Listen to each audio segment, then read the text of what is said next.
I just sold some of my art for charity. And people said, how did you love your art? I'm like, I know, it's like my art's like my babies. Like that, how did you choose? And I said, I've already said goodbye to everything here. I did it months ago, you know? And I think this idea of gratitude for what we have, but also like you're gonna lose your parents. All of us will lose our parents. Hopefully, they don't never have to say goodbye to us, but if things go well, we're gonna have to say goodbye to our parents. And we can't be angry about it. We want to say thank you for the times we had. And I think to have that level of appreciation for everything in our lives, how temporary all of this is, I think it makes you happier. I know it sounds, it makes you happier to just look at someone and be grateful. You know, failed relationships. You could be angry at the other person, or you can be grateful for the lessons they taught you or for the good times you had. And I think to change our minds to gratitude, and you can, you know, it's a little bit, you know, hippy dippy to have a gratitude practice, and that's fine. You know, if that's your thing, lie in bed every night or keep a journal and just say the things you're grateful for. But I don't know if it works without an evacuation zone approaching. I don't know. But to go around your home and just say thank you to the things that you like is a weird thing. How many of us, when was the last time you called a friend out of the blue and just said, thanks for being my friend? Like, hey, just wanted to call and just tell you I love you, just tell you thank you. And, you know, that's all. No, just 2 minutes. Just want to say thank you for being my friend.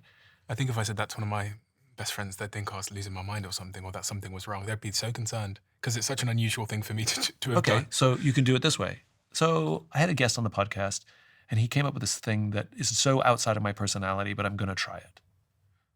Yeah, that would make sense. Then you can do that. Yeah. You know, I'm new to this. You know, I know for years people have been like, you should have a gratitude practice and keep a gratitude journal. And I tried it.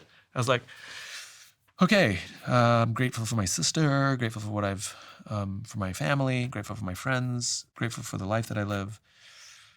All right, good night. All right, next day. I'm grateful for my sister, grateful for my family, grateful for my friends, you know, and I found it so repetitive that I was like, is this worth it? Like, sure, like every now and then something was different and new. And I've come to the conclusion, like, if it's the same 3 things every single day, good. I was thinking about this a lot the other day when someone asked me, think about all the people in your life and imagine if they were sick, and imagine if you had $1 billion in your bank and the $1 billion could cure their sickness. Like, who would you cure it for? Would you spend $1 billion to cure your girlfriend's sickness, your mother's sickness, your father's sickness, your whatever, even if it was the risk to them was low? And you would. I'd give every penny I had to cure an illness that my girlfriend had, even if the risk was low. And as I was thinking through that, I was like, but then if you look at my calendar and how I'm allocating my time against these individuals and against my priorities, there's a real imbalance here. And over the last couple of weeks in particular, I've been on a bit of a journey of realizing just how important 4 or 5 people in my life are.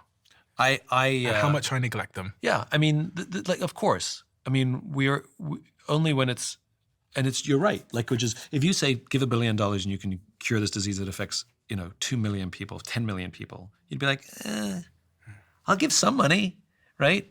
But if it was one family member, you would exhaust every resource